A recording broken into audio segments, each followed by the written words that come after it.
কালি ৰাতিপুৱা কোকৰাঝাৰলৈ আহিলোঁ। কোকৰাঝাৰত আমাৰ কংগ্ৰেছ কৰ্মীসকলে তাত বানপানীৰ সেই অঞ্চলত কেনেধৰণৰ হৈছে সেই কথাবিলাক অলপ আমাৰ লগত শ্বেয়াৰ কৰিলে। তাৰপিছতে ধুবুৰী জিলালৈ আহিলোঁ। ধুবুৰী জিলাৰ বিলাসীপাৰা অঞ্চলৰ বিভিন্ন বানাক্ৰান্ত ৰাইজৰ লগত মই কথা পাতোঁ। আপোনালোকে নিশ্চয় ছ'চিয়েল মিডিয়াতো দেখিছে। আমি নিজেই মানুহৰ ওচৰলৈ গৈ মানুহৰ অভাৱ অভিযোগৰ বুজ লওঁ। নাৱেৰে আজি ৰাতিপুৱাৰে পৰা প্ৰায় আপোনাৰ 8টা বজাৰ পৰা এতিয়া আপোনাৰ প্ৰায় 5:30 বাজি গ'ল। ৰাতিপুৱাৰ পৰা ধুবুৰী লোকসভা সমষ্টিৰ অন্তৰ্গত ধুবুৰী জিলাৰ আমি বিভিন্ন অঞ্চল পৰিভ্ৰমণ কৰোঁ। বিচিং জোৰোৱা সমষ্টিৰ ফকীৰগঞ্জ অঞ্চল, জলেশ্বৰ সমষ্টিৰ গোৱালপাৰাৰ মেদাৰগিৰিজাতকৈ বুঢ়াবৰী অঞ্চল, গোৱালপাৰা পূব সমষ্টিত। এতিয়া মই আছোঁ আপোনাৰ বৰপেটাৰ এটা পাৰ্ট, যিটো পাৰ্ট আপোনাৰ গোৱালপাৰা দি ওচৰ। গতিকে অহাকালি মই সৃজনগ্ৰাম আৰু বৰপেটা জিলাৰ বিভিন্ন ঠাইত যাম। কিন্তু এই অঞ্চলটো যিহেতু গোৱালপাৰাৰ কাষত পৰে, মই আজি MLA আমাৰ AK ৰছিদ আলম, আমাৰ MLA মোল্লা আফতাবুদ্দিন মোল্লাক লগত লৈ, আমাৰ পঞ্চায়তৰ প্ৰতিনিধি আৰু আমাৰ কংগ্ৰেছ কৰ্মীসকলক লগত লৈ এই অঞ্চললৈ আহিছোঁ। এই সময়খিনিত মই কাকো সমালোচনা কৰিবলৈ বিচৰা নাই। এটা সমস্যা আপুনি গুৱাহাটীত থাকি বুজি নাপায়। এতিয়া বানপানীৰ কথা কৈ আছে। একফালেতো বানপানীত আপোনাৰ মানুহবিলাকে কি ধৰণৰ আপোনাৰ অৱস্থা হৈছে আপুনি ভাবিব নোৱাৰে। আপোনালোকে যদি চাই ইয়াৰ ঘৰবিলাক, টিনবিলাক ওপৰতো লগায়, কিনাৰতো লগায়। কিনাৰত এইকাৰণে লগায় যে যিকোনো সময়ত তেওঁলোকে যাতে ঘৰটো উঠাই লৈ যোৱাত সুবিধা হয়। আজি এই বানপানীৰ সমস্যাতেই আকৌ আপোনাৰ গৰাখহনীয়া সমস্যাই মানুহক আগুৰি ধৰিছে। গৰাখহনীয়া সমস্যাটো বহু ক্ষেত্ৰত দিল্লীক মই নকওঁ যে বুজাবৰ কাৰণে চেষ্টা কৰা নাই, কিন্তু মোৰ অনুভূতি যে বহুতে বুজি পোৱা নাই। কাৰণ অসমৰ আৰু 2-এখন ৰাজ্যৰ বাহিৰে গৰাখহনীয়া সমস্যাটো আপোনাৰ বহুতে বুজি নাপায়। কাৰণ ব্ৰহ্মপুত্ৰ নদীৰ কেৰেক্টাৰটো আৰু আপোনাৰ অন্যান্য ৰাজ্যৰ আপোনাৰ নদীৰ কেৰেক্টাৰটো সুকীয়া। আমাৰ ইয়াত নিমিষতে শ বিঘাৰ মালিকক পথৰ ভিকাৰী কৰি দিয়ে। এই লোকসকলে যেতিয়া এখন চালিৰে ক'ৰবাত থাকে, এই লোকসকলক বাহিৰৰ মানুহ বুলি বিভিন্ন ধৰণৰ বিশেষণ কৰি তেওঁলোকক উপলব্ধ কৰে।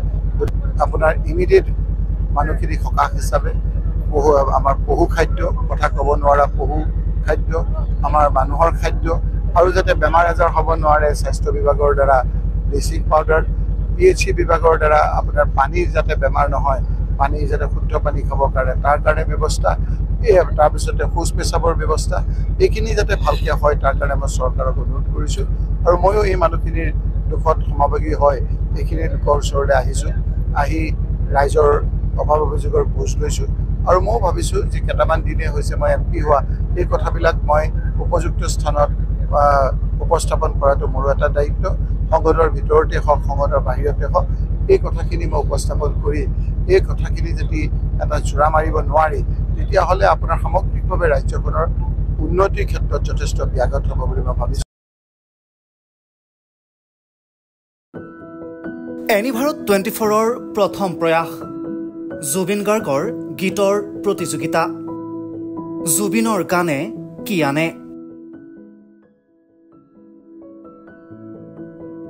অডিশ্যনৰ বাবে যোগাযোগ কৰক 8638661821 আৰু 8812831556 নম্বৰত। এনিভাৰত 24 উদ্যোগত এটা নতুন সংগীতৰ প্ৰতিযোগিতা আয়োজন কৰা হৈছে, য'ত মোৰ গানৰ প্ৰতিযোগিতা হ'ব। আপোনালোকে তাত প্ৰতিযোগী হিচাপে আহিবলৈ পাৰিব। আৰু মোৰ ফালৰ পৰা আন্তৰিক শুভকামনা জনাইছোঁ।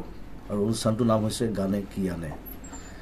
সকলোকে মৰম জনাইছোঁ। সকলোৱে আহক, ইয়াত অংশগ্ৰহণ কৰক। Thank you very much. Love U.